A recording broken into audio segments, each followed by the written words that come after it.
Assalamualaikum warahmatullahi wabarakatuh. Perkenalkan, nama saya Jumi Hasti.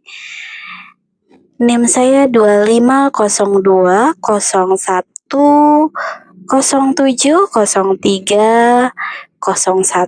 Saya dari PJJ Manajemen S1 Universitas Siberia.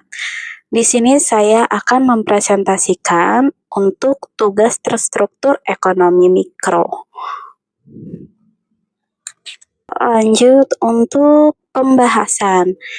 Jadi di sini saya akan mempresentasikan Indonesia adalah salah satu negara di dunia yang menganut model perekonomian campuran.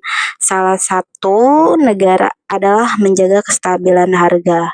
Lalu ada langkah dan kebijakan apa saja yang dilakukan oleh pemerintah bila ada satu produk kebutuhan pokok masyarakat mengalami kenaikan atau lonjakan harga.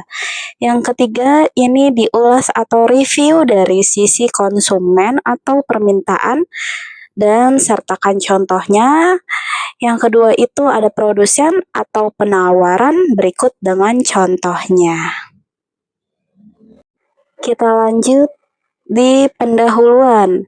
Indonesia merupakan salah satu negara yang menganut sistem perekonomian campuran, yaitu sistem ekonomi yang mengombinasikan mekanisme pasar dengan campur tangan pemerintah.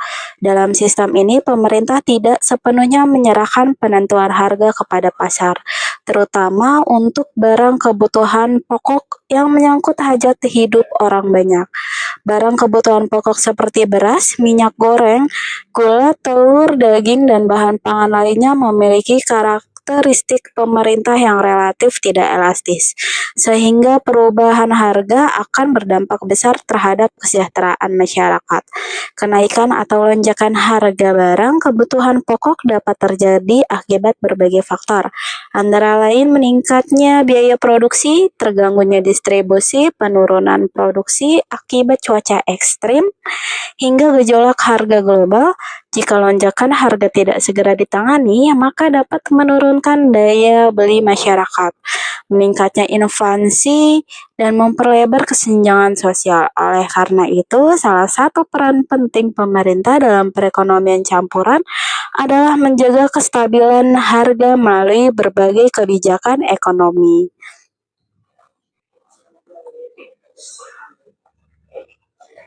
Yang selanjutnya itu ada kebijakan pemerintah dari sisi konsumen atau permintaan. Kita bahas untuk yang pertama itu dampak kenaikan harga terhadap konsumen. Dalam teori mikroekonomi, permintaan konsumen dipengaruhi oleh harga barang, pendapatan, selera, dan harga barang substitusi. Untuk barang kebutuhan pokok, permintaan cenderung inelastis, artinya meskipun harga naik, konsumen tetap membutuhkan barang tersebut. Namun, kenaikan harga yang signifikan akan menyebabkan 1. Penurunan daya beli masyarakat, 2. Pengalihan konsumsi ke barang kualitas lebih rendah. Yang ketiga itu ada barang konsumen, barang non-pokok. Yang keempat, meningkatnya beban ekonomi rumah tangga miskin. Oleh karena itu, pemerintah perlu melakukan intervensi untuk melindungi konsumen, khususnya kelompok berpendapatan rendah. Yang selanjutnya ada operasi pasar sebagai alat stabilisasi permintaan. Ini tujuan operasi pasar dari sisi permintaan itu yang pertama menambah jumlah barang yang tersedia di pasar, menurunkan harga pasar secara bertahap, mengurangi kepanikan dan spekulasi, menjaga tingkat konsumsi masyarakat. Lalu untuk contohnya itu ketika harga beras mengalami lonjakan, pemerintah melalui Bulog menggelar operasi pasar beras SPHP. Konsumen dapat membeli beras dengan harga terjangkau sehingga permintaan tidak anjlok dan stabilitas sosial tetap terjaga. Oke, kita lanjut yaitu subsidi harga untuk menjaga daya beli. Pemerintah juga menerapkan subsidi harga agar konsumen dapat membeli barang kebutuhan pokok dengan harga yang lebih murah dibandingkan harga pasar. Subsidi ini sangat membantu karena barang kebutuhan pokok menyerap porsi besar dari pengeluaran rumah tangga. Dari sudut pandang mikroekonomi, yaitu yang pertama, subsidi menurunkan harga efektif yang dibayar konsumen. Kurva permintaan tetap terjaga, konsumsi masyarakat tidak menurun drastis. Contohnya itu subsidi minyak goreng rakyat bertujuan agar rumah tangga tetap mampu membeli minyak goreng meskipun harga CPO di pasar internasional meningkat. Kita lanjut di nomor 4, penetapan harga eceran tertinggi (HET). Pemerintah juga menetapkan harga eceran tertinggi sebagai bentuk perlindungan konsumen. Berfungsi sebagai batas maksimum harga jual suatu barang agar tidak terjadi lonjakan yang berlebihan. Manfaatnya itu yang pertama, memberikan kepastian harga, yang kedua, mencegah praktik penimbunan dan spekulasi, menjaga akses masyarakat terhadap barang kebutuhan pokok, dan yang terakhir, namun HET harus dibarengi dengan pengawasan yang ketat agar tidak menimbulkan kelangkaan barang. Nomor 5, bantuan sosial dan perlindungan konsumen. Selain kebijakan harga, pemerintah juga memberikan bantuan sosial atau bansos dalam bentuk uang tunai atau bantuan pangan kepada kelompok rentan. Bansos ini bertujuan menjaga daya beli masyarakat miskin saat harga kebutuhan pokok meningkat. Contohnya itu program bantuan pangan berupa beras kepada keluarga penerima manfaat membantu menjaga konsumsi dasar masyarakat meskipun harga pangan sedang naik. Lalu ada kebijakan pemerintah dari sisi produsen atau penawaran. Yang pertama itu penyebab lonjakan harga dari sisi penawaran. Dari sisi produsen, kenaikan harga seringkali dipicu oleh yang pertama itu naiknya biaya produksi, penurunan hasil produksi akibat cuaca atau bencana, distribusi yang tidak efisien, praktik penimbunan oleh oknum tertentu. Jika produsen tidak didukung, maka penawaran akan berkurang dan harga akan terus meningkat. Lalu nomor 2 itu ada subsidi input produksi. Pemerintah memberikan subsidi input produksi untuk menekan biaya yang harus dikeluarkan produsen. Dalam teori mikroekonomi, subsidi input akan menurun biaya marginal. Yang kedua, menggeser kurva penawaran ke kanan. Yang ketiga, meningkatnya jumlah barang yang ditawarkan. Untuk contoh, itu subsidi pupuk bagi petani padi membuat biaya produksi lebih rendah sehingga petani tetap terdorong untuk menanam dan menjual beras dengan harga yang terjangkau. Lalu selanjutnya nomor 3 itu ada perbaikan dan pengawasan distribusi. Distribusi yang tidak lancar dapat menyebabkan kelangkaan barang di pasar meskipun produksi mencukupi. Oleh karena itu, pemerintah berperan dalam menjaga kelancaran distribusi antar daerah, mengawasi rantai pasok, menindak penimbunan dan kartel. Ini contohnya yaitu pengawasan distribusi minyak goreng untuk mencegah penumpukan stok di gudang distributor yang dapat memicu kenaikan harga. Lalu ada menjaga konsumsi dasar masyarakat meskipun harga pangan sedang naik.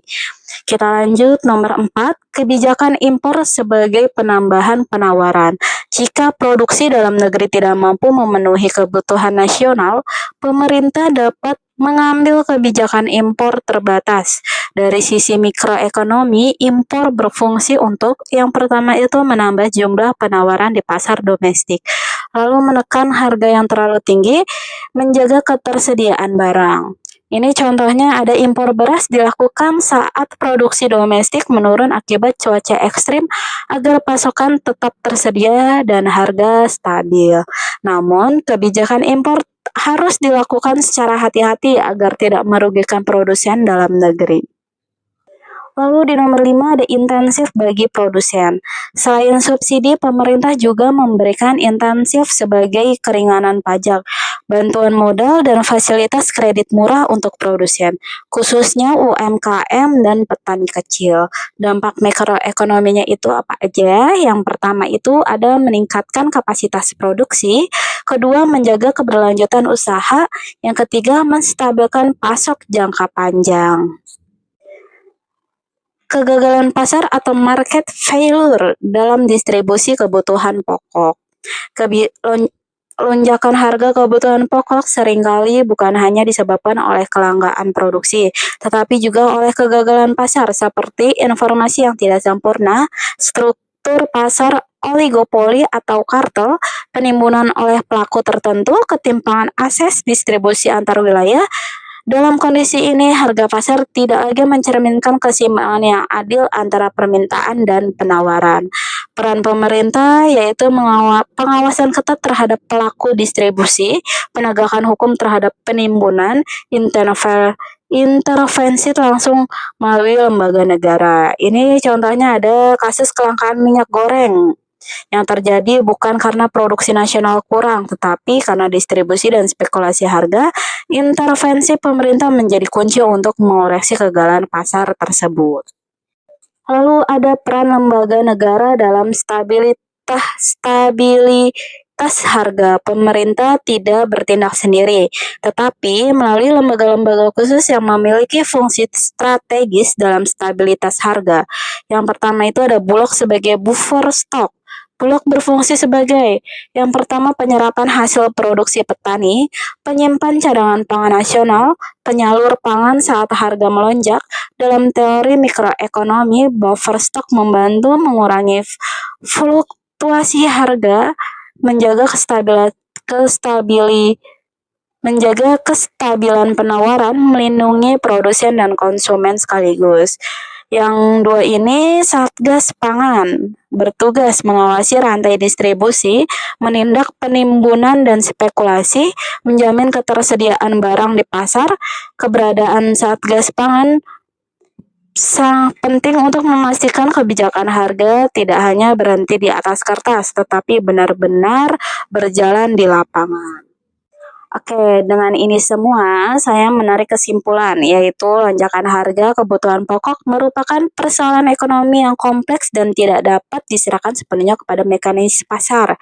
Dalam sistem perekonomian campuran yang dianut Indonesia, pemerintah memiliki peran strategis untuk menjaga stabilitas harga melalui kebijakan yang menyentuh sisi pemerintah atau konsumen, permintaan atau konsumen, dan penawaran atau produsen secara bersamaan. Dari sisi konsumen pun, kebijakan seperti operasi pasar, subsidi harga, itu bantuan sosial dan pengawasan distribusi itu bertujuan menjaga daya beli, stabilitas konsumsi. Nah, dari sisi produsen itu, subsidi input, intensif produksi, perbaikan distribusi, serta kebijakan impor berfungsi menjaga kelancaran produksi dan ketersediaan barang. Oke, dengan ini presentasi saya semoga bermanfaat. Wassalamualaikum warahmatullahi wabarakatuh.